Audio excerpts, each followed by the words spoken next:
పార్థసారథి గారు. ధన్యవాదాలు అధ్యక్ష. నమో వెంకటేశాయ. అఖిలాండ కోటి బ్రహ్మాండ నాయకుడు శ్రీ వెంకటేశ్వర స్వామి కొలువైన తిరుమలలో సామాన్య భక్తుల కష్టాలు మీ ముందు లేదా సభ ముందు పెట్టడానికి చెప్తున్నా అధ్యక్ష.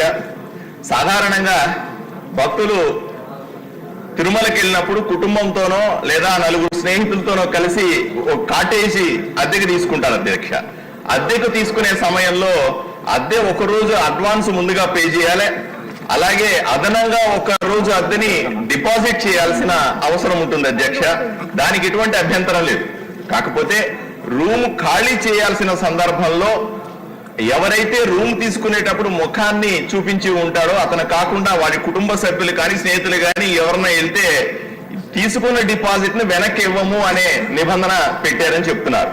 దీనివల్ల డిపాజిట్లు వెనక్కి రావట్లేదు, సామాన్యులు ఇబ్బంది పడతా ఉన్నారన్న విషయాన్ని మంత్రి గారి దృష్టి తీసుకెళ్తా ఉన్నా. పోనీ డబ్బులు ఇచ్చినప్పుడు మాత్రమే ఇలా జరుగుతుందా అంటే కాదు అధ్యక్ష. ఆన్లైన్ లో బుక్ చేసుకొని ఆన్లైన్ లో డబ్బులు కట్టుంటే కూడా వాళ్ళు ఏం చెప్తారు, మీకు ఆన్లైన్ లో డబ్బులు వెనక్కి వస్తాయని చెప్తారు. ఏ ఒక్క సామాన్య భక్తుడికి కూడా ఆన్లైన్ లో తిరుమల తిరుపతి దేవస్థానం నుంచి డబ్బులు వెనక్కి వచ్చినట్టుగా దాఖలు లేవు అధ్యక్ష. ఆ డిపాజిట్ డబ్బులు కూడా తక్కువేం కాదు అధ్యక్ష. తిరుమల తిరుపతి దేవస్థానం కాటేజీలు సుమారుగా 7,000 ఉన్నాయని ఒక అంచనా. రోజుకు 2,000 మందికి డిపాజిట్ ఇవ్వలేదనుకోండి, 1,000 రూపాయలు చెప్పిన తీసుకుంటే రోజుకు 20 లక్షల రూపాయలు టీటీడీకి మిగులుతుంది అధ్యక్ష.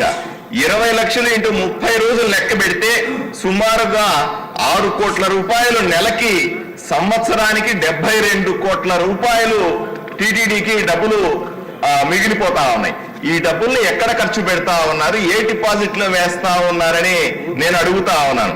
నేను స్పష్టంగా అంతేకాదు అధ్యక్ష, అక్కడ అద్దెను కూడా తక్కువేం లేదు అధ్యక్ష. జగన్మోహన్ రెడ్డి అధికారంలో ఉన్నప్పుడు జనవరి 2023లో అద్దె రేట్లు అమాంతం 3 రెట్లు పెంచారు అధ్యక్ష. నా ఉదాహరణకి నారాయణగిరి గెస్ట్ హౌస్ లో అప్పటి వరకు 2023 ముందు వరకు కూడా 150 రూపాయలు అద్దె ఉంటే దాన్ని 1,700 రూపాయలకు పెంచారు అధ్యక్ష. అలాగే స్పెషల్ టైప్ కాటేజ్ నారాయణగిరిలో 750 రూపాయలు ఉన్న కాటేజ్ ధరని 2,200 రూపాయలకు పెంచారు అధ్యక్ష.